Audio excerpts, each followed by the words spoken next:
Hello and welcome again to the Bench Report, where we discuss recent debates and briefings from the benches of the UK Parliament, a new topic every episode.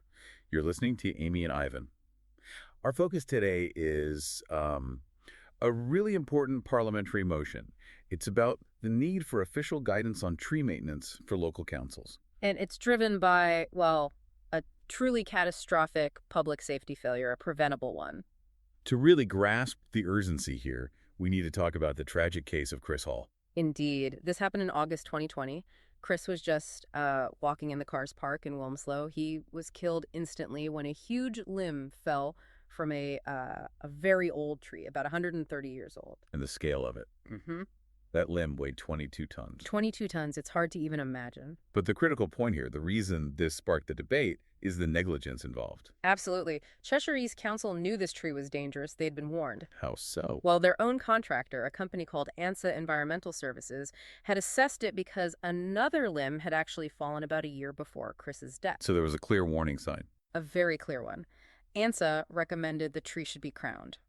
Which means? Basically, pruning back the top part, the canopy, quite significantly. It reduces weight, makes it less susceptible to wind, less likely for branches to fail. But that wasn't done. No. Critically, no action was taken.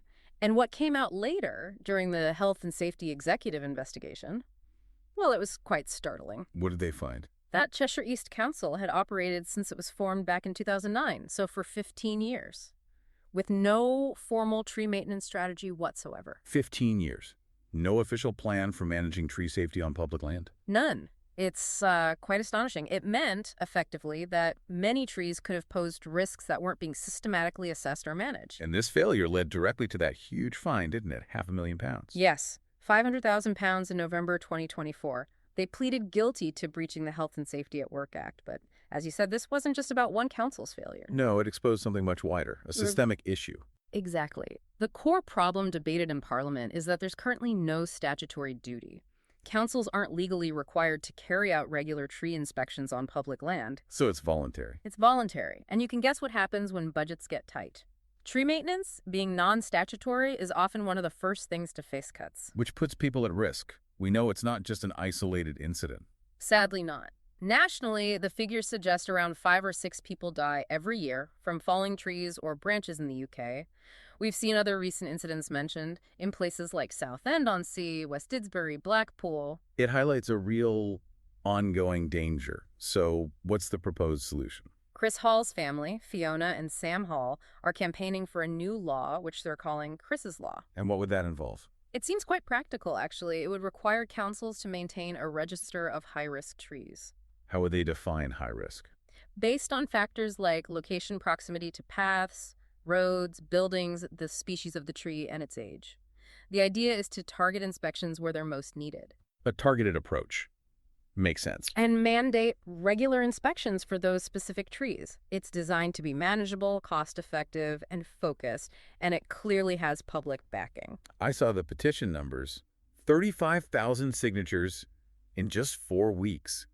That's significant support. It really is. You know, when you think about that £500,000 fine Cheshire East had to pay, surely preventive maintenance would be cheaper in the long run. That's a very strong argument the campaigners are making. Plus, technology can help now. Drones for visual checks, microprobes to assess decay internally.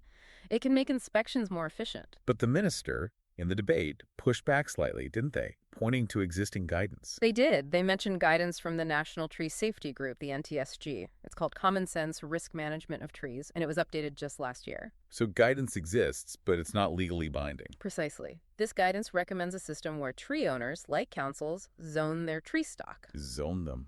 Based on how frequently people are near them, so, trees by a busy path or a school playground would be in a high-frequency zone, needing more regular checks than trees deep in a rarely visited wood. It's risk-based. So the framework is there, just not the legal teeth to enforce it. That seems to be the crux of it. But the minister also tackled the funding angle. Yes, the budget argument. Councils often say they don't have the money. Well, the minister noted that overall local government funding has actually increased. Using Cheshire East as the example again, they received a 6.6% cash terms increase in core spending power. Crucially. Crucially, most of that funding is unring-fenced, meaning Councils have the flexibility to decide where to spend it. They could prioritize tree safety if they chose to.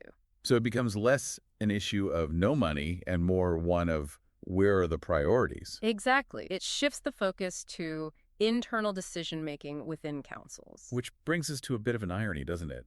The government is investing heavily in planting new trees. A record $816 million, which is great for the environment, obviously. But it highlights a potential disconnect. You're investing huge sums in planting new trees, yet perhaps not ensuring enough resources are dedicated to maintaining the existing mature ones until something goes wrong. That's a really important point. You need both. Planting is vital, but so is caring for the established tree stock, especially as it ages. So where does this leave Chris's law? Is there any movement? Well, a potentially significant development is that the minister agreed to meet with Esther McVeigh, who is the local MP supporting the Hall family, and with Fiona Hall herself. Discuss the proposed law. Yes, to discuss Chris's law and the way forward. That meeting suggests the door isn't closed. There might be a path towards strengthening the requirements on councils. That's definitely something to keep an eye on. It makes you think, though.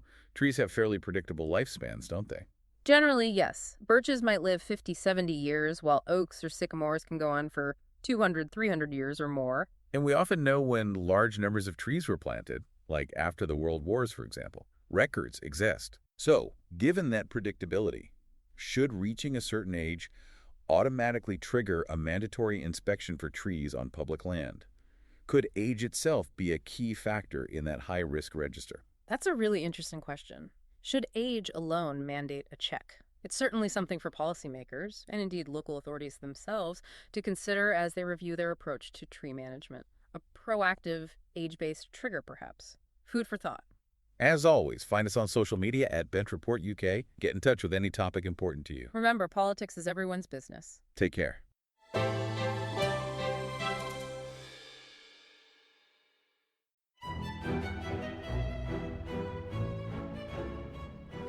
Hello there, this is Tom, the producer of The Bench Report.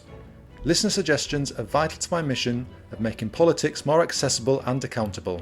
So, if you have an issue that's really important to you, personally or professionally, and want to know what those in power are doing about it, please get in touch via email or via our socials at Bench Report UK. I'll grab another coffee and start scanning those parliamentary archives.